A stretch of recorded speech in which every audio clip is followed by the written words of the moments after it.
This looks like a job for Superman.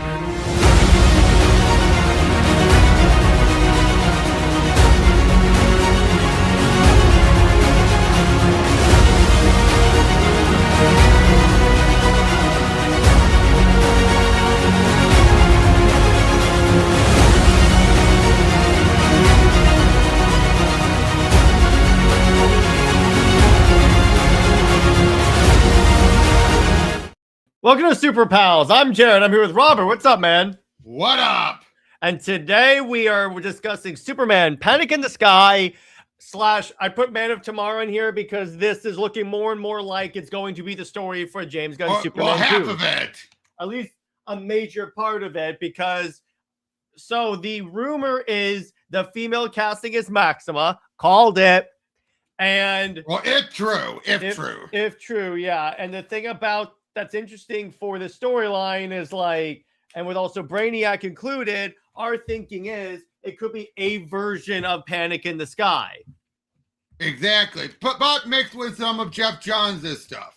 I'd say they would be going more with the horror feel of Brainiac in the Jeff Johns stuff, but with the basic story of Panic in the Sky. Exactly. Also, they're also going to be missing out on Draga. Yeah. So let's start with Panic in the Sky. So here's the thing about Panic in the Sky.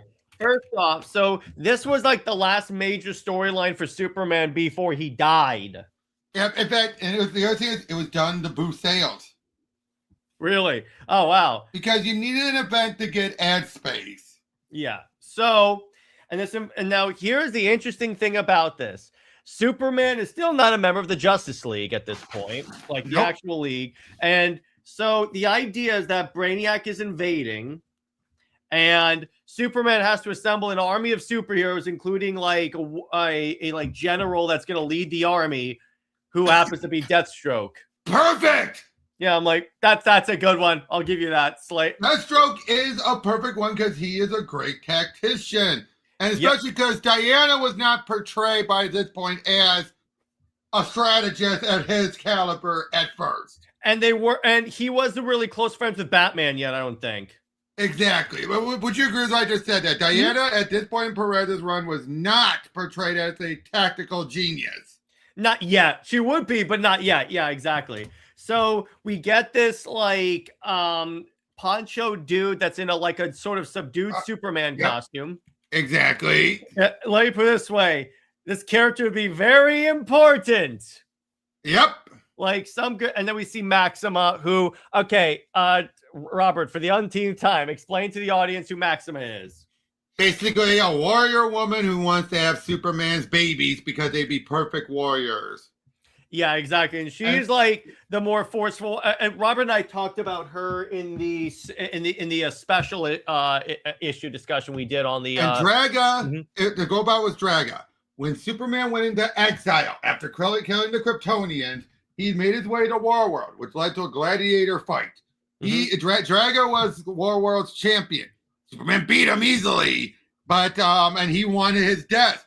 But Superman's like, I am Superman, and I don't kill. And Draga then, even by the time of ever since then, has been constantly trying to. He wants his death. He deserves, in his eyes, he's a gladiator. He needs to die in battle, in combat. Yeah, he wants an honorable death. Superman almost gave it to him when he was the Krypton man, but again, circumstances led to that failing. So now Maxima's going to give him that opportunity. Yeah, exactly. So the other character that's very important, that sort of Superman character is going to be important here. So we have Bibbo, and so we have Clark. He's taking care of some like criminals here. Yep. Which I like. So I'm going to speed through this a little bit. So on the moon, this, like, again, grayed out Superman is not Superman, by the way. Yep.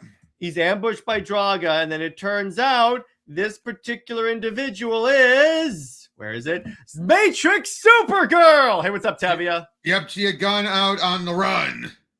Yeah, so essentially, and then Brainiac shows up, and then essentially he's mind controlling everyone, but he's also promised Maxima her people will be spared, I think. Yeah, now just to make this clear, Brainiac at this point was a human who was corrupted by a computer AI. Yeah, exactly. It's a psychic. Yeah, it's not like he's like a Coluan alien yet. Although it would then later, that Jeff John would later retcon it where it was one of Brainiac's drones that kind of went rogue, and that's what corrupted him and started everything. Yeah, exactly. So, yeah, so it's like, yeah, exactly. Terry is confusing. So, I hate the way DC Online. I got scans. All right, if you want to pull them up, go ahead. But yeah, better than dealing with that. Yeah, exactly. It beats that. So the thing about Panic in the Sky is like, hey, what's up, NJ? Long time no see. Hey, NJ. Hey, there's a lot of old streams you got to get caught up on. Hey, we missed you. Yeah. But yeah, would you agree with that, Jay? Like, there's a lot of streams NJ had to get caught up on. Up. No audio. Sorry. Here's the thing about this. Right, let me just check my microphone. Okay. Yeah. You're good. You're good. All right. So here's the cool thing about Panic in the Sky is it's like one of the. This is the storyline, honestly. I said this on Film Junkie stream. If there is a story that James Gunn can use to introduce the idea of the Justice League, like the heroes coming together for a league, Brainiac Invasion.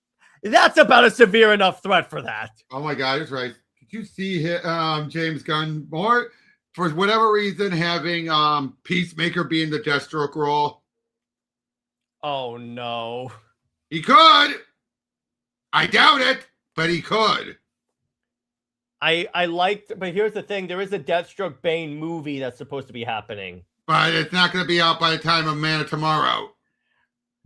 Yeah, I mean they could. Yep. I would have to see how that ends up. But anyway, so it's a lot of the story. So what's cool about this? Here's the great part about Panic in the Sky, and why again this is one of those books that you kind of can give a new reader, because here's why. So one of my philosophies when it comes to getting people into like superhero comics like Marvel and DC is give them a team book, because it's a sampler. You can decide which characters you like. This is a similar idea because of the sheer volume of characters that are in this storyline. Yep.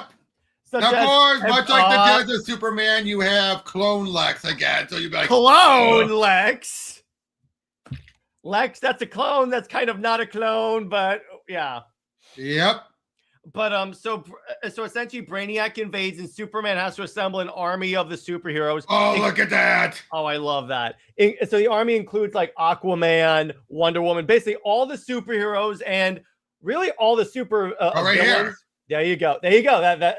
That's the majority of the team. And I know that this is a perfect example of the triangle number. Yeah, exactly. Exactly. Oh yeah, I forgot about Clone Lexical. How can you? This is before the death caveat. You shouldn't forget. Yeah, it's all good. But yeah, and there's my New Gods dude who Metron. Yeah, he's a New Gods. It's correct. It's correct. He's technically a new god in that he was in there, but he never considered himself a new god. Yeah, well, Tevia, here's the thing. Superman goes to Deathstroke. Here's the thing, honestly. Even in the Messner Loeb's run, he was teaming up with heroes. And here's the other thing is, he can't, beggars can't be choosers. It's like Superman went and knows he's fighting a war against Brainiac, so he went to the most the one that knows how to fight a war very well, and that's Slade. Yeah, because like we said, at this point, Diana is not there yet, and even Batman wasn't considered a tactical genius. And Batman and Superman aren't as close as they will become. Max, sorry, nice bum there, Maxima. Oh yeah, of course. But yeah, again, but when you see about Draga, Maxima, and Brainiac are with Supergirl working with them, it's a hodgepodge of a threat. Yeah, it's like, it's like Brainiac's like, what team can I assemble? What? Oh, here it is. Yep, there's Deathstroke. This is right. This is right after. So this is also when he's trying to be good because this is right after his son's death, Jericho's death. Okay, I see. He has had eras where like he has considered going good, so it's not like it's out of the realm of possibility. Mm-hmm. So let's talk about it in general now. So the thing about Panic in the Sky is, look at all these characters. Yeah. So Robert, explain the misconception that was going around with Panic in the Sky. Now, this is because of back in the day when they did trades, they would sometimes cut things off or edit pages to keep it exclusive so people aren't left with dangling points and everything. Tabby, I think she's about to be introduced. Rose was. But anyway, as I was saying, though, like the end of the Return of Superman trade, that whole bit about Lois and Clark kissing and everything, or the stuff with they all or die trying when after Supergirl flies off at the very end, that was a full page splash. So they would edit it. When they edited Panic in the Sky, it ended with a pod being sent to the planet. Now, if you actually read the next issue, it was a swarm, which they included in this trade. In the original trade, it just cut off there, and everyone thought, "Oh, that must have been Doomsday." Yeah, because now, to their credit, when you first see Doomsday, he's punching out of the ground. So you could I see how you could put that around if you didn't read the last issue, because it's like even when Comic Pop reviewed this, they go, yeah, people thought that's the only reason why this was collected in trade originally, because they're like, oh, it's the first appearance of Doomsday. No, it's not. It's the other way around. The trade the trade is what led people thinking that, and that's what led to that last issue, causing people to think it. Okay, I see. Oh, but look at Brainiac attacking the LexCorp building. Yeah, and then that's when the heroes pile out and go and fight. And again, this story is just epic. And that's the thing about it. I like it. Takes Our Worlds at War was like a spiritual follow-up. Yeah, it feels Who's like involved with both of it? Who's involved with both? Brainiac. Yeah, exactly. And it's like all the different heroes are involved. And that takes real talent to be able to balance all those characters. Yep, and that was the beauty of all this. You had Roger Stern, Louise Simonson, Jerry Ordway, and Dan Jurgens all working together. And again, they're working on characters they are not normally writing. Yeah, exactly. And that was the big surprise. And honestly, Wonder Woman has done pretty well here. That's for you, NJ. And then yeah, he gets his death. And I love the homage to Crisis on Infinite Earths. It's a Supergirl holding someone else with the S symbol. Yeah, exactly. I thought Imperius was the main test. No, but Brainiac was involved in Panic in the Sky. Brainiac showed up after Imperius was dealt with. Yeah, so he's still part of Our Worlds at War. We may have to actually, you know what? Next week is Our Worlds at War. We'll talk about that. Yeah, because it's a follow-up. Yeah, exactly. So we'll do that. But look at that cover. I love that. That's why I'm using the thumbnail. Let me tell you this. Maxima is actually one of my favorite DC characters because I like, particularly following this, she tries to be a hero, in other words. It's like she's on I have a trade that's a collection of the Justice League when it was the D-listers, if you will. I'm trying to be nice about this, but Wonder Woman was leading the team and she was part of it. And she had a kind of a fun dynamic with her and with like Diana. So I really enjoyed exactly. That. And even her was Amazing Man at first. Yeah, I do love in that trade how many times people say "Shut up, Guy Gardner." Yep. By the way, look at her here. Yeah, and so the arc of her is that she's doing this. She's not evil. She's trying to protect her people. But when she figures out that Brainiac may be a threat to Almerac, she joins the heroes. Yep. And that's what I love about Maxima. She's not a straight up like bad guy. Yeah. It's it's kind of like, honestly, in many ways, and this is like what going back to what Britt and I discussed on Super Wonder, she's like Silver Surfer in that way. Oh, yeah, definitely. And that everything they do is devoted to protecting their people. And even with what she wants with Superman, because it's like she wants that to protect her people. Exactly. I'm trying to find the deaths of of Draga. Yeah, exactly. So, and it's like with this story, the other thing that I really like is it's. Oh, there he goes. There he goes. He jumped in there and then kaboom. Yeah. Here's the other thing that I really like about this storyline. It's the idea that, like, because we always hear that Superman is like the leader of the DC universe, but we don't see it that much. I think even in this, everyone learns Kryptonian code words, so Brainiac can't like he's tell still what they're an doing. Earthling. He's still an Earthling. Yeah, exactly. And the fact Supergirl briefly takes Draga's form in remembrance.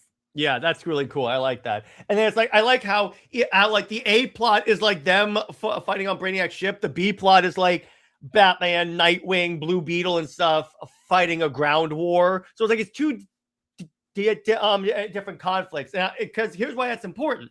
You would hear critiques going, well, where's Batman during this? Where's Nightwing during this? No, they're doing stuff right now. Exactly. And then hold on, I'm getting to where it was for the it was the next Superman issue they had. Here it is, the Swarm. Yeah, exactly. So that's what the pod was. It wasn't Doomsday. No, but again, because the original trade just chopped off and hold on. And I think they might have added a page showing the rocket landing. Mm-hmm. I'm trying to find where that rocket bit was. And again, the rocket being the Swarm. Yeah, exactly. It was the Swarm. Oh, there it is. Yep, there you go.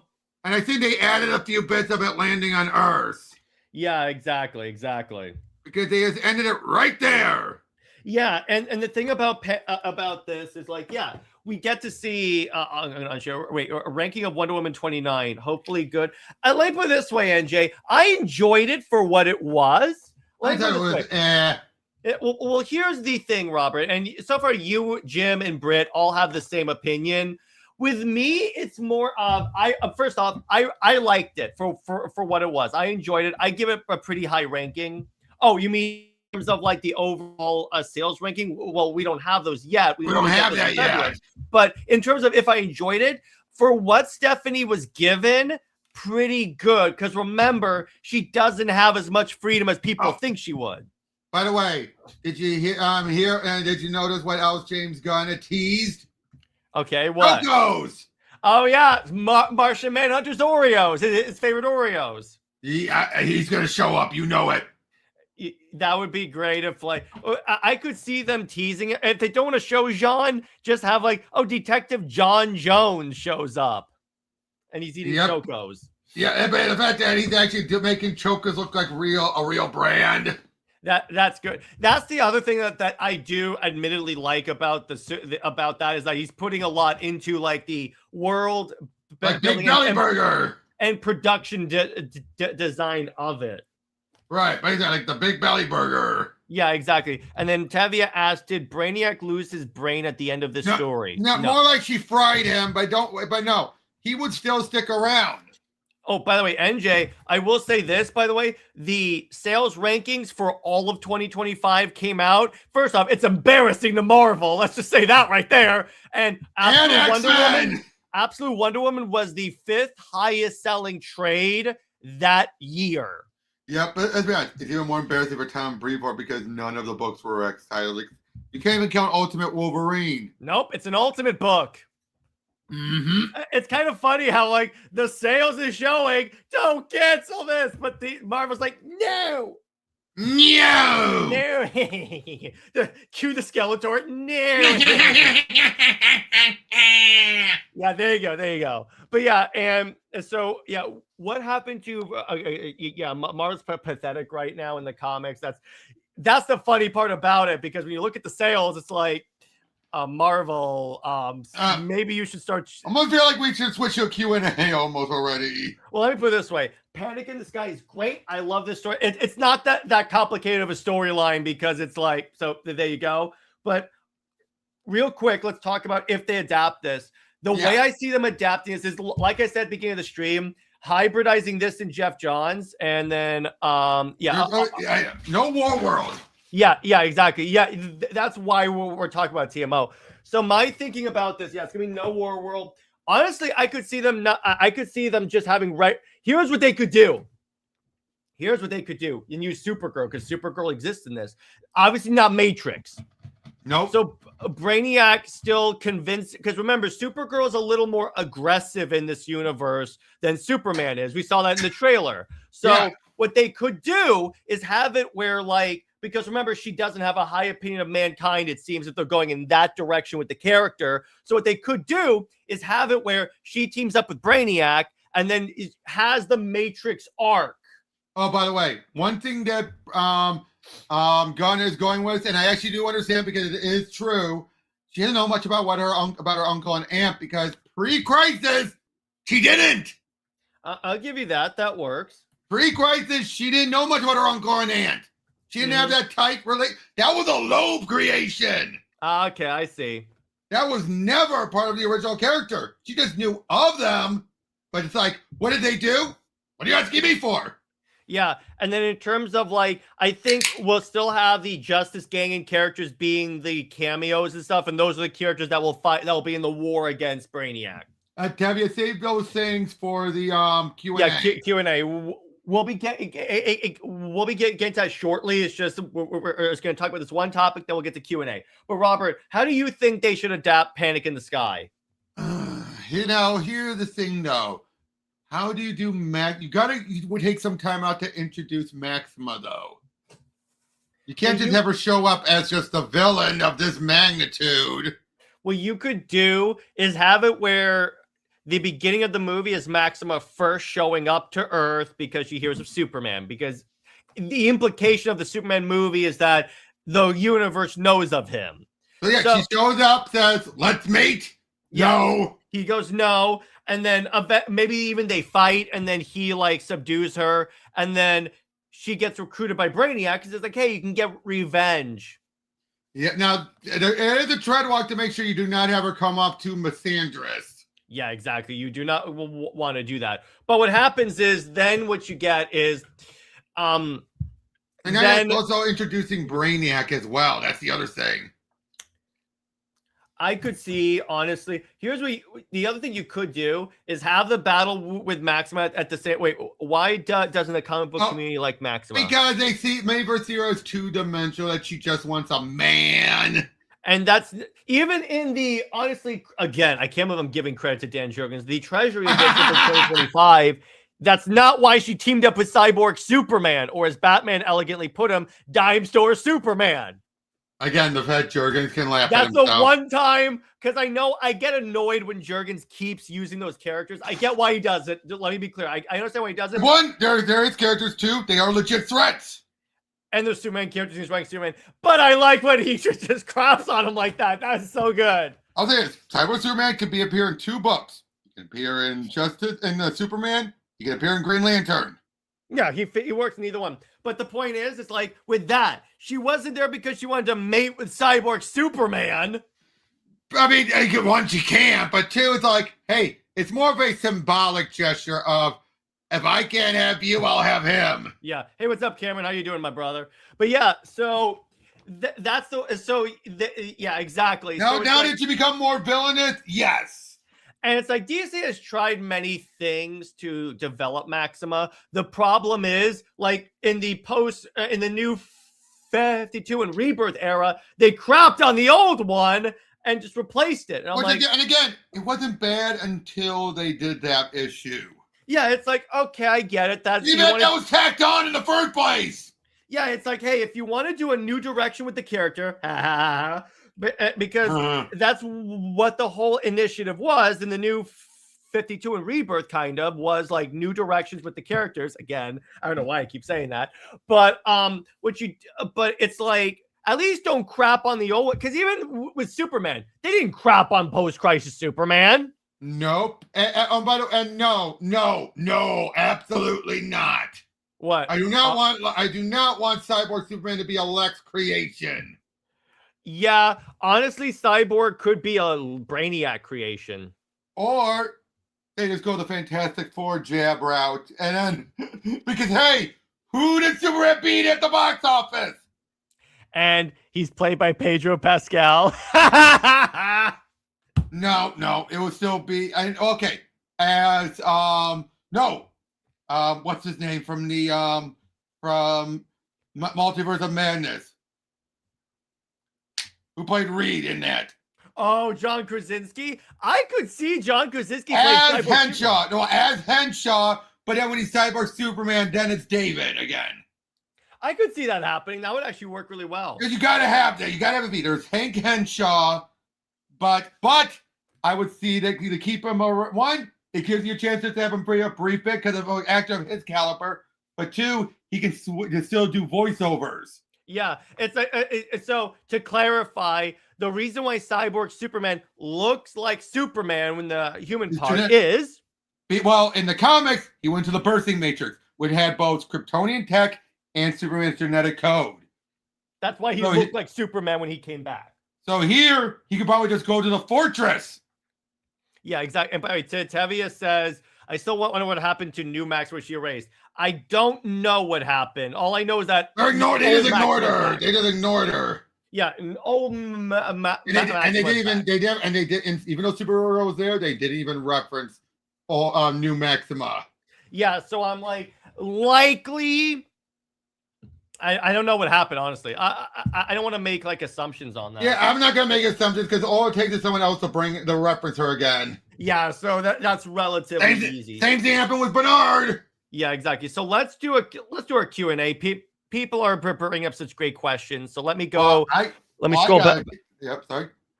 Real quick, I just want to answer Tevia's questions, and then I'll get to yours. Actually, speaking of Ultimate Marvel, it reminds me, how do you feel about the news? The Ultimate Oh, yeah! They just announced a new Ultimate thing? Here's the thing, though. I think it's going to be a bridging of something, and I hear the other thing. I think they're going to reinvent it. I don't think it's going to be like a 2.0 or whatever. I think it's going to be the same universe, but they're relaunching it like a new initiative with it. Kind of like, so in other words, they're not going to reboot it. It's just like, it's going to be like a post-maker world. Yeah. So in other words, it'll be the same characters with the same character development and everything. Like, it's not like we're going to be starting Ultimate Spider-Man from square one again. It's like a post-Ultimatum world. I could see that happening. Only more well done than that. Well, obviously, but basically that's what I see. This could be a post-maker world. I could see that. Tevia also asked, or just have some survivors of Ultimate. I don't think they're going to do that because people keep on bringing it up. They're not going to do that because then you have duplicates everywhere.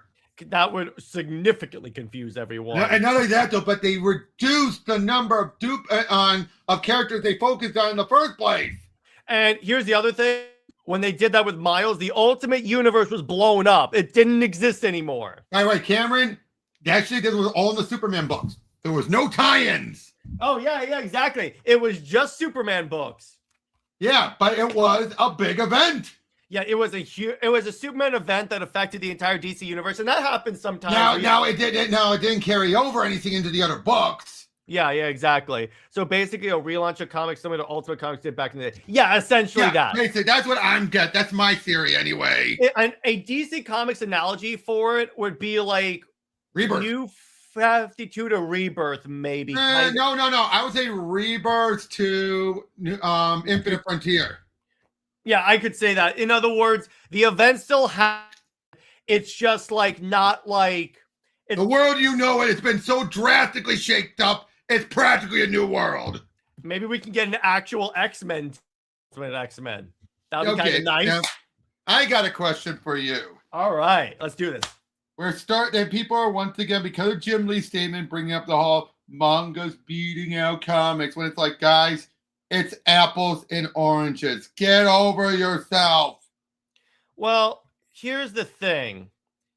The thing that you really need to the thing about it. No, Jim Lee does make some great points about the manga advantages, because manga does have advantages on it like that. But who better to say it than him? But it's interesting. Comic Historian did a video where he says, what's the advantage that manga that comics has over manga? History.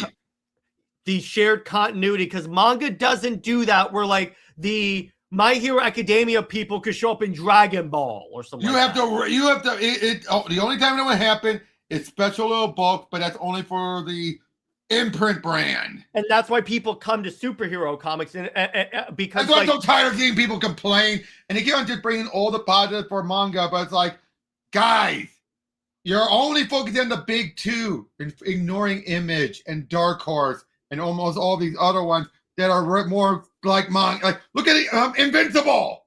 Look at, how about this? Walking Dead. Wait, Ghost Machine. Ghost Machine, but I'm saying ones that have actually ended.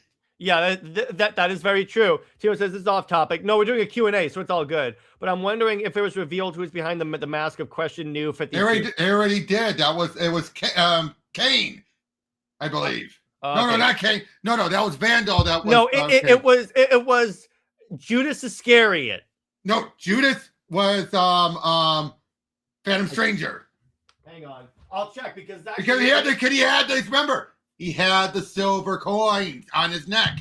Trinity War. Let me check that because they did reveal who it is when they were at the judgment. I'm looking. Oh, Narcissus. Oh, really? It was Narcissus. That's why he was faceless. That makes sense. If you're talking about New 52. Yes, New 52 Question was more supernatural, and Jeff John said it was Narcissus. Okay, that works. Okay. Like I said, Phantom Stranger, Dan DiDio had it be he was Judas, and then every time he tried and save someone, he lose one of the his pieces of silver is removed. Okay, that makes sense. Tevi says, I will give anime adaptations credit. At least they adapt the manga from the beginning to the end with their stories. Sometimes, hell, we even got Jump Force video game based on one. Yeah, that's true. And here's the thing. The fact that manga has a beginning, a middle, and an end does help that dramatically. And now, to be fair, Tevi, that's one of the things I will give Rucka being given the opportunity by BMB. Which I just right, saying BMB is almost like saying he should not be named almost. We'll just say BMB, that's fine. Yeah, but is that he basically said, oh yeah, I died in Nanapara, then I woke up. Yeah, exactly. That's the argument that I always hate when fans say they need to separate these characters. There are fans that think that they should do away with the shared continuity in comics.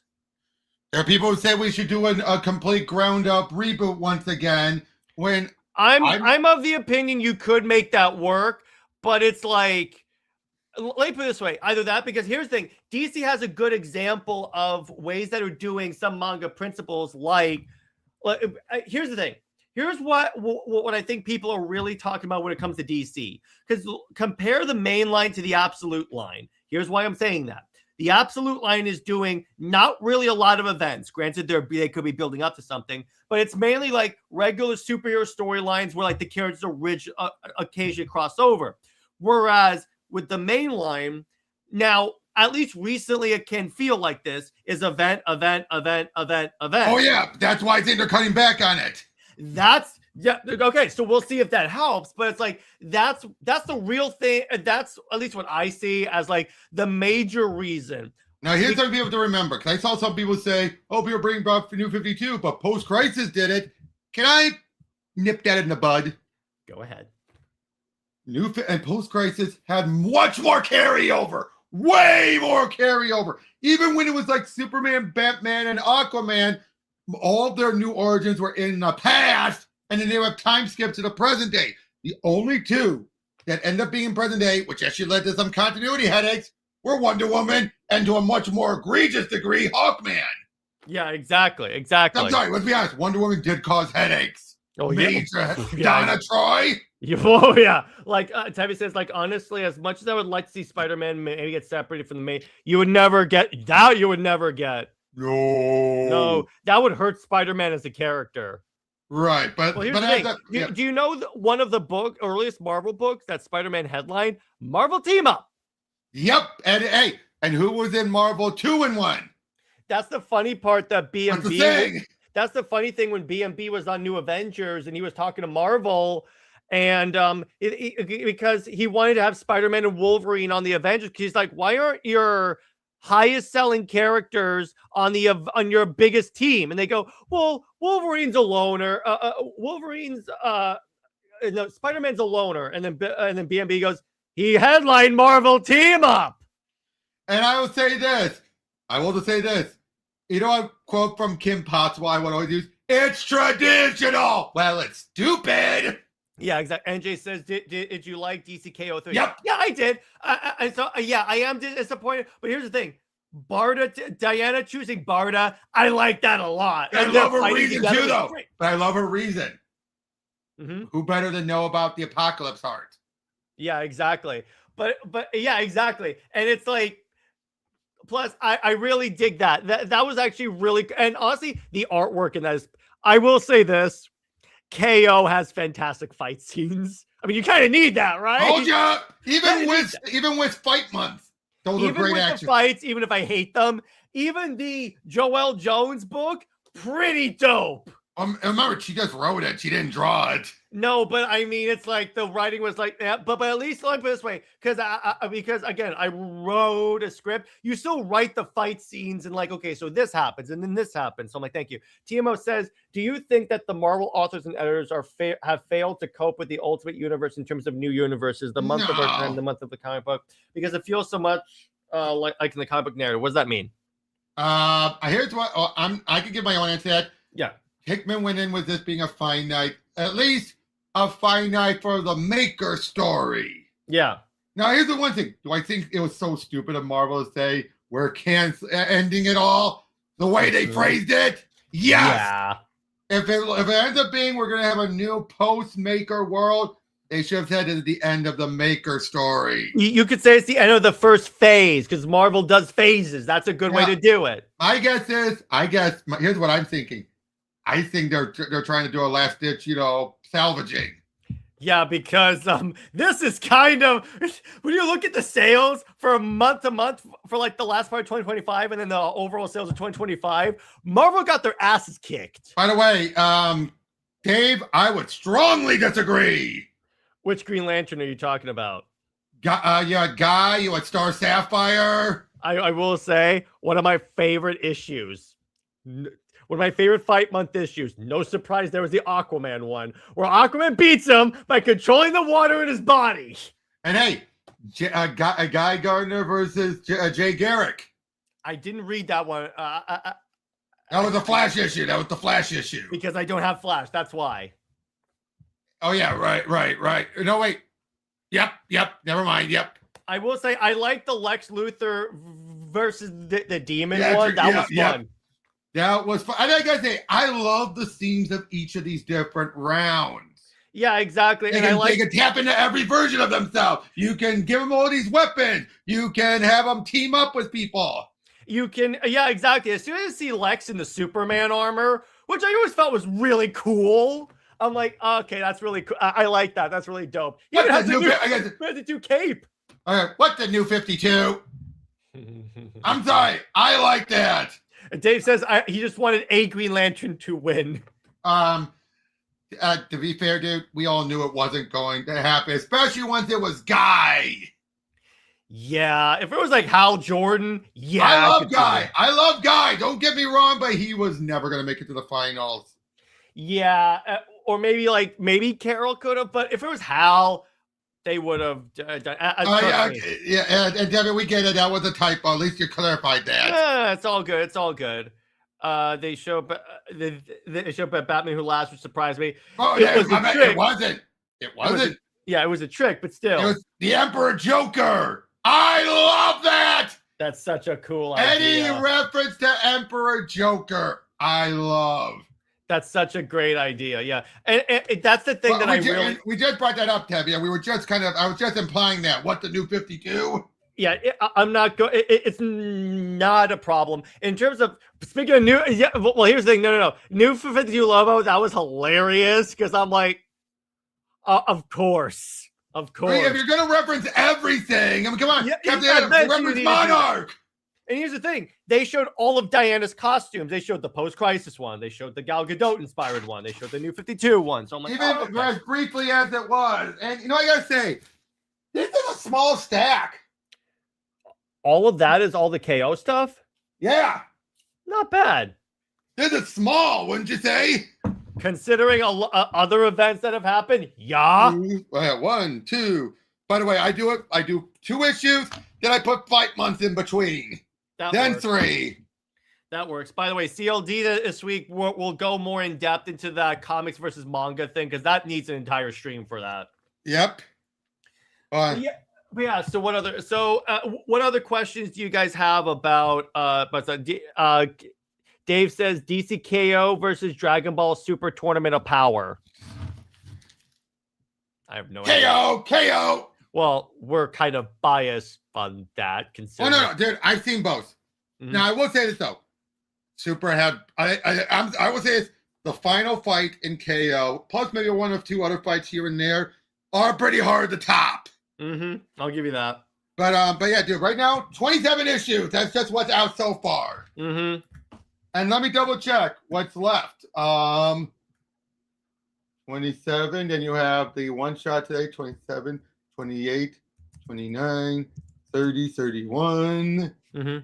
32, nice that, 32. and then NJ says that nice that Scott displayed Barter's strength is equal to Diana's Barber, and yeah, exactly. That was the other thing that I really liked is that they felt powerful, like they felt like badass and powerful. Dude, 35, no, 34. Sorry, 34 issues. Tavia says, actually, speaking of news, that reminds me, did you see Daredevil Born Again season 2 trailer? I haven't seen that, but it looks fun. I heard about it.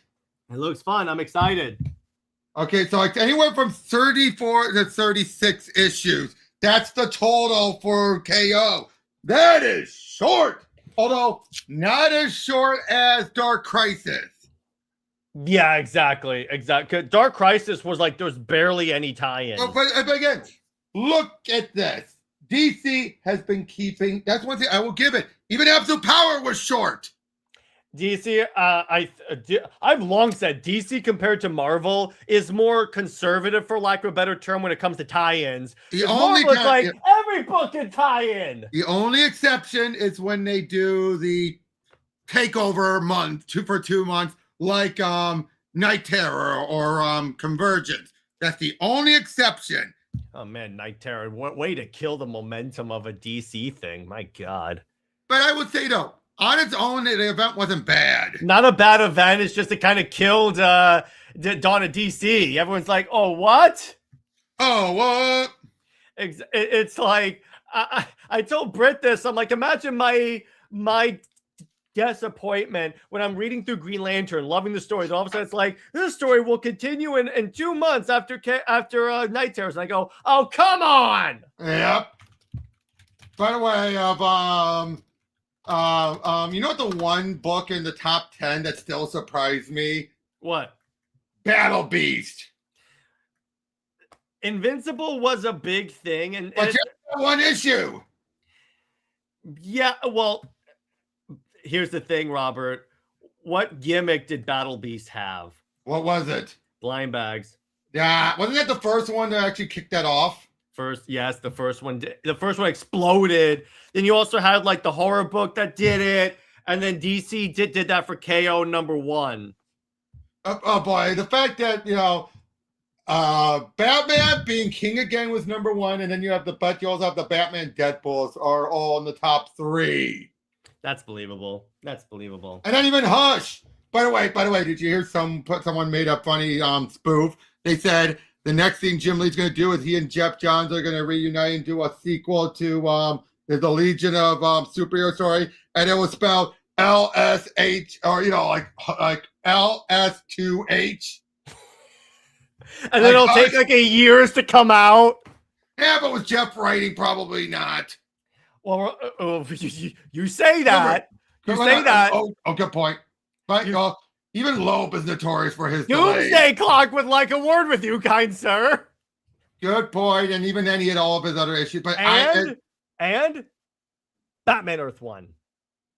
Okay, first of all, those ones were when they come out. So that was not under a strict schedule. Okay, well, more Doomsday Clock.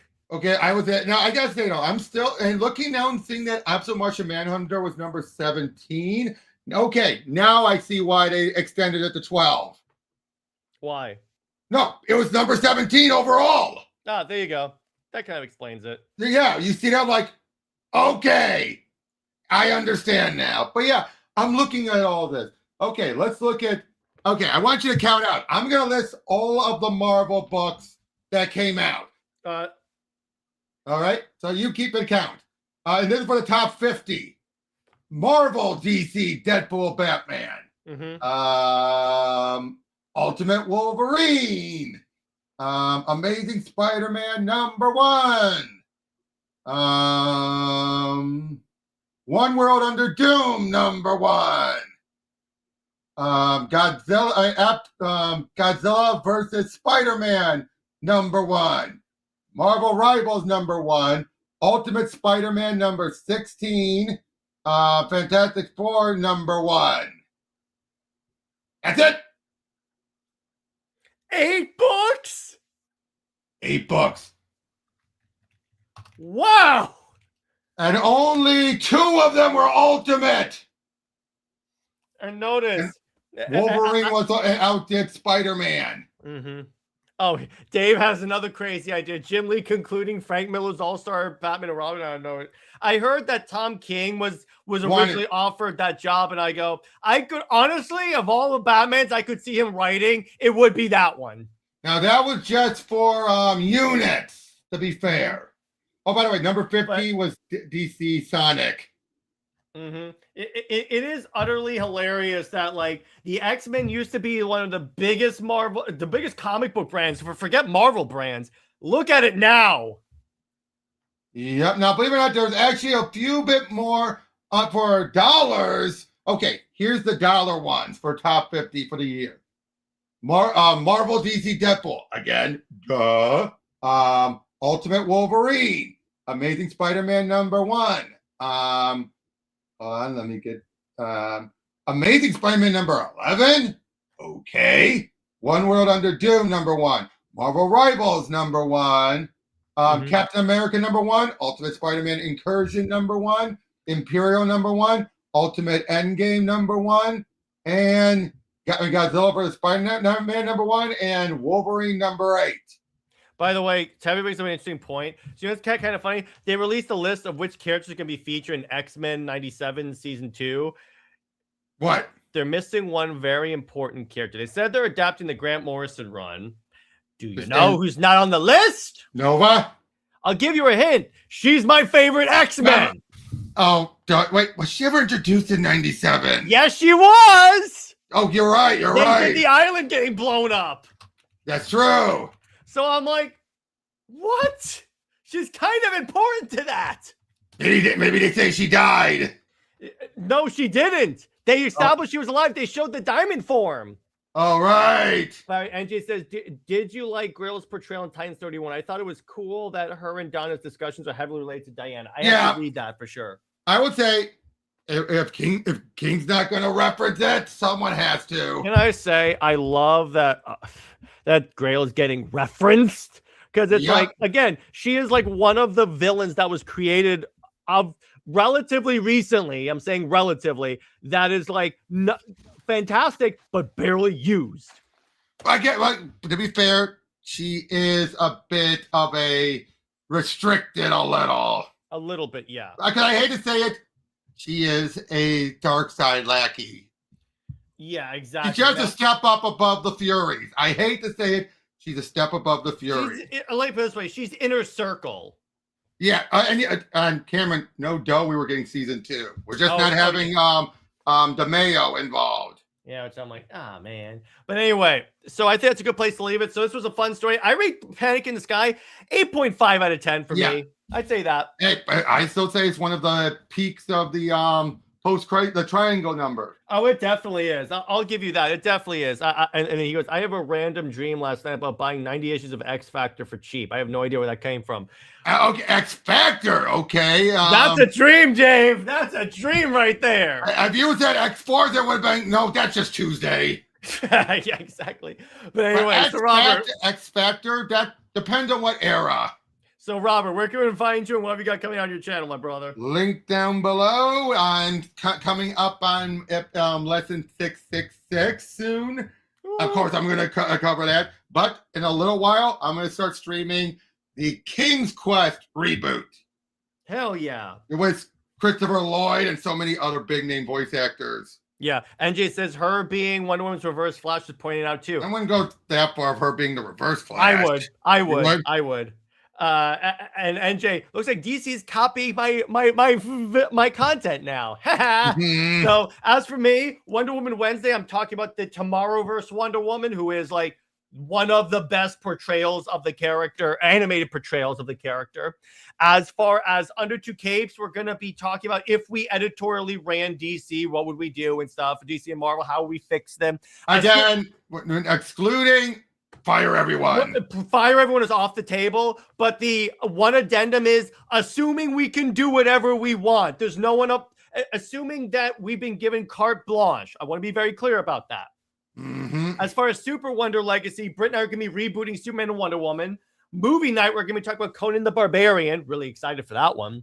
And let's see. For Amazon Answers, I'm going to... I may do another Q&A because I haven't done one of those in a while. But anyway, by the way, again, I want to thank everyone for Athena, the Goddess of Thunder, being funded. It's so awesome. I can't wait to share her with you. Yep, I'm going to drop off because I got to run to the back. Sure. Stay heroic, everyone. Remember, Lois Lane is Lois Lane. She belongs to General Zod. Zoe is the Maxibat for life. I'll see you guys later. Bye-bye.